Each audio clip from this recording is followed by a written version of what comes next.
Thanks. Yeah, exactly. Thanks very much. Okay, so I'm going to try and hopefully make sure I am in here and this is working. Hold on one second. Just want to make sure share screen. Here we go. All righty. Now, hopefully I can get this over in the right spot. Okay, so sorry, everyone. Right. Okay, can everybody see that? I always get a little bit wondering if it's gone too small or too big. Okay. Hi, everyone. Thank you so much for having me and letting me speak about my work. I'm going to take I suppose a short run through the work that I've been doing. So, as I say, my title today. I'm going to try and move this tab. I don't know if everybody else can see there. I think my tab's gone a little bit crazy. Right. Okay. Sorry. So I'm moving this out of the way a little bit. So yeah, the title I've given today for this work, and thanks very much everybody for tuning in, is Aquaculture of Kelp Species and Opportunities for Industry. I think it's a good segue after the work that Runa's just been speaking on. And yeah, I am a Marie Curie Fellow, and I've been based in Maria's lab here in Teagasc for the second half of my project. The first half was based at the Cawthron Institute in New Zealand, and then with COVID, I ended up back in Tasmania. So this is a beautiful picture here that I've popped on my screen to show you Laminaria digitata. This is a native Irish species which sits around over 50% of our coastline is covered by this species. Hopefully my screen's going to behave. Okay, I'm just trying to get to my, hold on, is it sharing? Yeah, and sorry, I'm just trying to get it to move around. Oh, hold on a second. Oh, there we go. It's just a little bit slow. So I've just popped up here a few scenes. We were talking about industry and we're talking about products.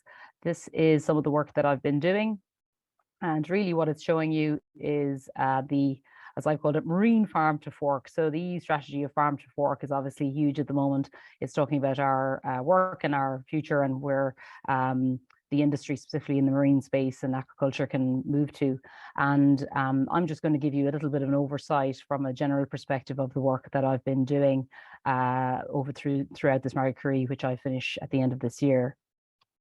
So if you're talking about seaweeds, and specifically the ones that I've been working on, seaweeds in general, there's 3 different colors. We obviously know brown, reds, and greens. I've just mentioned a few of those here, the pyropia here and saccharina and so on. Majority of these species are grown in Asia. And these facts were ones that I've picked up from some studies that were done in the last few years. 2% of the sea surface is covered with seaweeds. About 25% of the coastline in the world is actually covered with kelp brown seaweeds. And basically, the industry is growing rapidly. And there was some work that was done and some comments that were made by guys in, sorry, I'm trying to get my my moving from one slide to another working, and it seems a little bit slow today for whatever reason. And basically their comment was that we would have, we would have help with climate change due to the presence, I suppose, of seaweed on our planet. Sorry, I don't know if it's just me or is it just the screen, but it's being very strange moving from one slide to another. I'd say, Diane, you might need to come out of presentation mode and just hold on, because it's acting a little bit odd. Okay, let me see what I can do here. Hold on. Yeah, I think the tab is, it's doing something. It's getting very slow, or it's just doing it really, really weirdly. Hold on, let me just see if I can escape out of this. Yeah, let me just stop sharing for a second. Is that the easiest way? Or because it's not really responding. Hold on a second. I'm just going to see if it's just my slides doing something weird. Hold on. Let me just see if I can do presentation mode from here and then escape out of here and then see if I can get you guys up. That's a little bit strange. Sorry about this delay, everybody. Now I'm not sure. Is that easier for you, everybody? Can everybody see that? So you'll need to start sharing your screen again. Oh yes, sorry. Okay. Of industry, right? Where are we? Here we go. Right, let's try that again. And let's see if I can go this way again. Yeah, it's been a little bit weird. It was fine earlier. I tested all of this. Okay, let's see if we can burn through. Okay, is everything moving? Yeah, okay, great. So basically, this is the big thing with seaweeds, probably that kind of puts it into perspective for everybody. The UN Sustainable Development and Goals for seaweed. Just this is an overview of these Sustainable Development Goals, which are huge part of basically modern life. And you can see here everything from zero hunger to poverty to clean water, sanitization, good health, life below water, climate change, and infrastructure. Seaweed is basically implicated in all of these. So from my perspective, I've been working on seaweeds now throughout this project, and this is just to give you a really quick overview. What do we get from kelp? This is actually an image of a colleague of mine, and these are actually violins that are made of kelp that were actually dried and frozen, and then you can actually buy a kit and you can cut out the kelp, and she actually plays these violins within my lab just before I left New Zealand and Australia. So the reason I put this up is just to give you a very quick overview of where seaweeds are in our lives. Sodium alginate is one of the oldest, I suppose, products from seaweeds. It's used in everything from shampoo to making the bubbles in your shampoo to moisturizer on your skin. And then dye and clothing fabrics are now starting to incorporate pigments from seaweeds. Our gut, which is considered our second brain these days, has huge amounts of products there. And then also food supplements, everything from cosmetics to food and pharmaceuticals. So most people obviously who are on today will be aware of this, but I just thought I'd pop it up to give you an indication from your head to your toe where seaweeds are involved in your life. And it's pretty much everywhere. If you're thinking about bioproducts, which is my work, everything from proteins, lipids, polysaccharides, and polyphenols are involved. And obviously I'm looking specifically at carbohydrates and proteins. And so these are massive numbers of products, and they're everywhere in our lives. So they really have a massive role. What's also interesting, I suppose, from a perspective of economics, is that this is a massively growing industry. And really, out of the three types of seaweeds, browns, reds, and greens, it's about 12% increase per year. So it's a really, really growing space. And in Europe, it's more of an emerging market. If you think about Asia, it is much more of an established market there. So to give you an idea of what it looks like under the water, this is work that was done by a colleague of mine in Perth, Thomas Warrenberg, and it just gives you an indication of the diversity of what kelp forests look like underwater. And they are very, very different, their sizes and their shapes, and also the distributions. And then basically who lives with them. So this is I suppose, from my perspective, when you look at the economics, that's very interesting. But if you also look at the ecosystem and what you get from it, you can see here, we have every kind of different species of algae, but you also have, here I've got some fish, I've got some seals, and also this area on the left-hand side, this D image, it's also showing decay. So as the actual algae and the seaweeds disintegrate, they actually are a form of nutrients to other organisms in that space. Some of the research has shown in a 1 square meter space, you can have hundreds basically, and even up to thousands of species diversity within that. So this is to show you the kind of where and how kelp is assisting us within our environments and creating ecosystems. I won't go to the link based on my IT issues today, because I was going to show you a little image there, but we'll just move on. Ooh, sorry. Now. So what we then find is the threats, and that's the biggest concern with seaweeds specifically. This is an image from my son's watching too much octonauts. The urchins, the red urchins, are absolutely lethal. They eat the roots of them. The diseases, like with any of the aquaculture species that you will come across, there's massive concerns with different species, diseases that can infiltrate, and specifically when the seaweeds are small. And then obviously the human activity stuff has a big part to play, everything from overfishing to eutrophication, pollution and overfishing and harvesting, and too much wild harvesting, and then climate change. This is an image of New Zealand over the next 100 years, and we're looking at, up to that 2% increase. So there's massive concerns around how to look after these species and getting bioproducts from them. As well. What then happens if you lose them completely, and this is probably the most interesting part, is that you go from this lovely middle image here where you've got your lovely kelp forest, and then you go to these very, very reduced and smaller versions of that ecosystem. So you're not going to get the same diversity, and you're certainly not going to get the same, I suppose, addition of everything from oxygen to nutrients into the system. So for me, why am I working on this space? Well, this is an image of the giant kelp. So this is the species that I was cultivating over in New Zealand. It can grow up to about 55 meters. This is one of the last images of the standing kelp forests that are still present off the coast of Tasmania. As you can see there on the, I don't know, as they have me in my, I'm just going to move this out of the way. This is off Tasmania at the very coastline area, where basically the East Australian current has got too warm and there's too much nutrients fluctuating. So that that particular area of the kelp forest is disintegrating and disappearing. And what you're basically now getting is what you're now getting is an environment where there just isn't enough enough space for the species, and it's suffering pretty rapidly from climate change. And so for something that can grow up to 55 meters and 60 centimeters a day, it's being impacted. So what we then basically have is how this particular species can grow. These are quite complicated species. They have both asexual and sexual life cycles, so they're complicated, and they therefore need to find a host, to find a mate, and then they have to move on to the second part of their life cycle, and that is where it gets complicated. So they are an interesting species, but they do need assistance to grow. And this is what you get as you grow them up. What I did in the lab over in Australia and New Zealand was to get them from very, very small sizes to very, very large sizes. And so then what you end up with is a starter culture. Thankfully, you found the male and the female, the sexual part of the life cycle have found each other. And then you're moving from very, very small and microscopic to very, very large meters of lovely, hopefully growing kelp. And that's really what you're aiming for at an aquaculture level. And this species, giant kelp, you can do that quite effectively. And so when you're looking at the design system, so this is a scalable design. This is something that I've run. It's a hatchery scale system that I've put together in when I was over in Tasmania. And what you find is you can grow these in plastic tubs. You pop them onto spools. You give them different temperatures, because I was testing to see what they could cope with, light regimes, and you have to give them certain types of media and seawater. So the systems here, again, are scalable. You can pretty much put this system into any environment, and it's actually run on very simplistic systems here with light.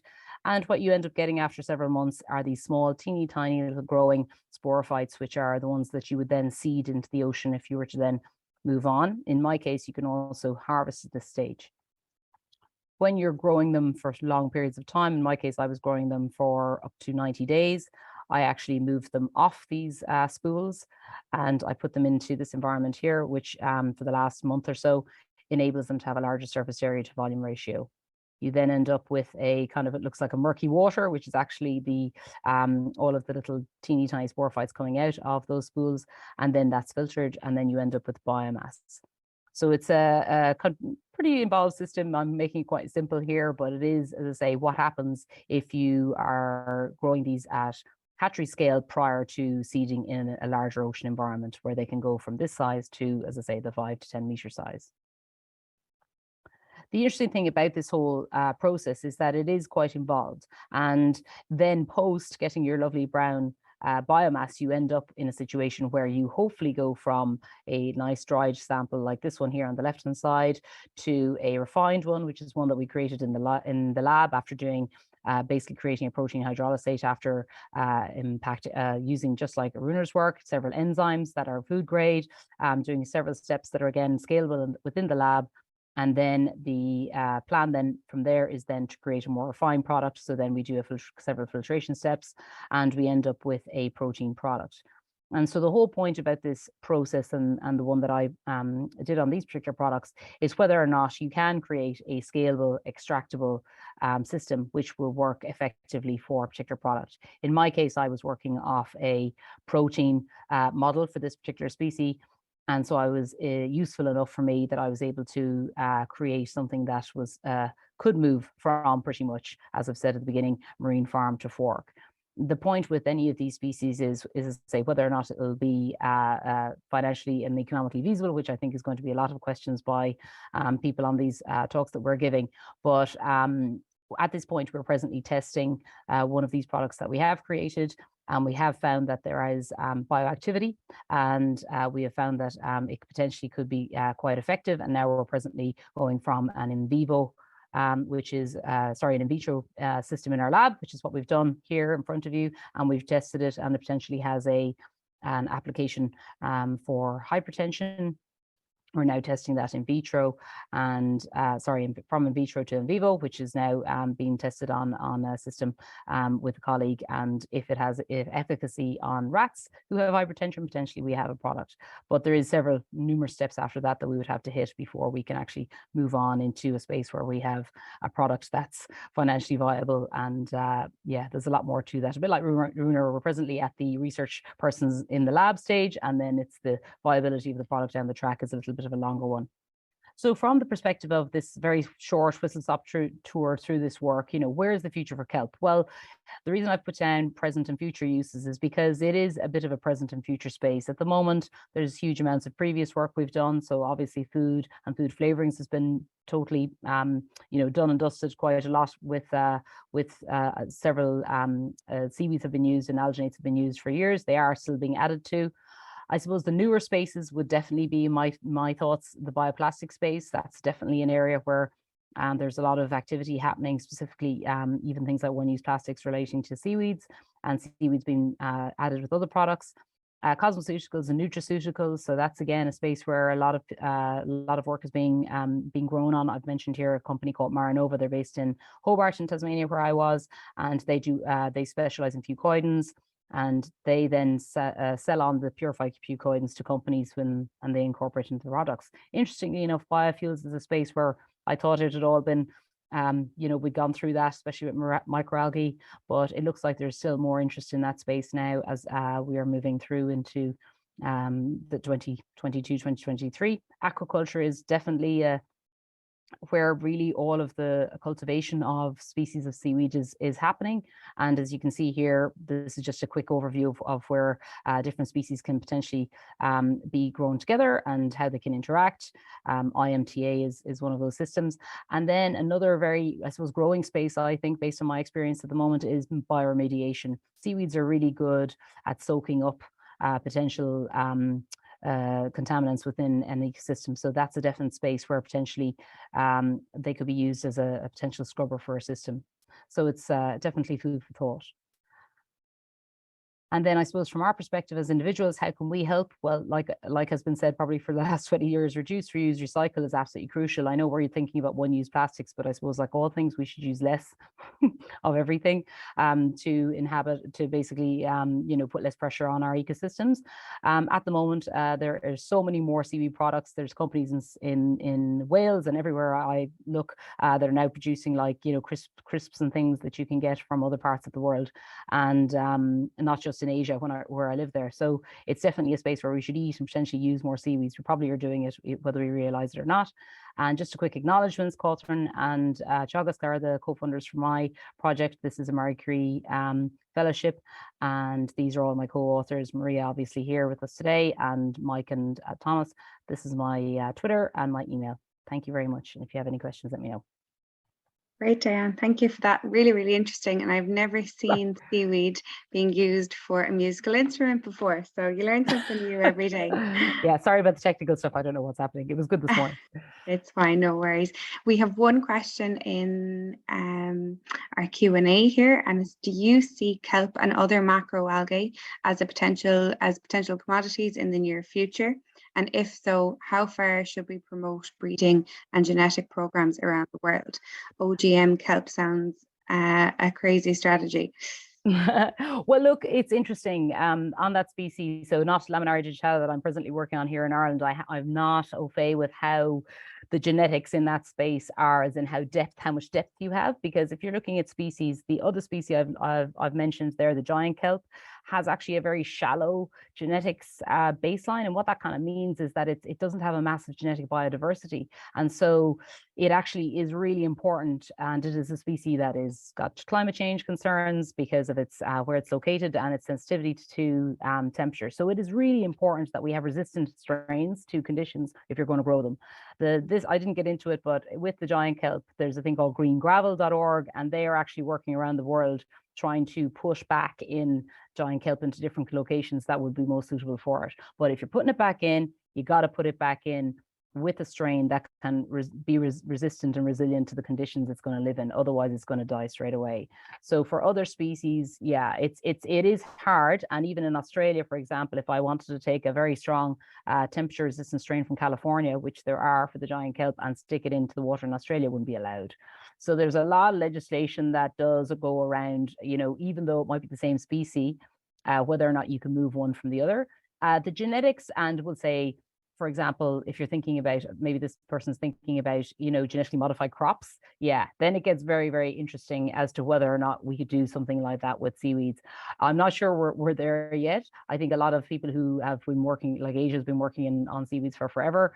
I'm sure there has been work, I know, in a lot of different spaces, but I don't know whether or not there's probably strains out there for certain species that are diverse enough that you wouldn't have to manipulate the genetics to that extent. I've done lots of genetic manipulation on microalgae, but the scale is something that's a real concern. So with seaweeds, they can be grown to scale, they can be grown very in large spaces, but whatever you put in there, it's got to be able to survive. And that's something, thankfully, at my scale that I worked on, you can kind of see a lot of that, I suppose, behavior before you actually put it into the field. Work that's been done in Tasmania lately, they have actually put some stuff back in, and they've had some really, I think out of 5 locations, they had 3 really positive results where they got meters growing. So they were really pleased. So it's a really interesting space. But legislation within countries is a major concern one on any kind of genetic manipulation. And it is really important that it's done correctly, because a lot of the ramifications haven't been tested yet. Yeah. Okay, and I'll just take one more question. We're running really short on time. Sorry. It's in relation to the substrate for cultivation. Is there any, I suppose, other alternatives to plastic and nylon on the market or being developed for seaweed cultivation? Well, it's interesting because I just came from a bit of work that's been done up in seeding at the moment up in Donegal, and we were talking about 2 things. One, could we get basically organic based, and there are organic polymers that are out there, so we could actually have twine that disintegrates naturally and is basically biodegradable. And there's actually a company in Portugal at the moment working on that. I was also looking at seeding, where you actually grow them in what we used to do with microalgae in a big tub, and you don't put them on lines at all. And then you actually paint them directly onto a line using sodium alginate, that stuff I mentioned at the beginning, that's kind of gooey that you have in your hair shampoo.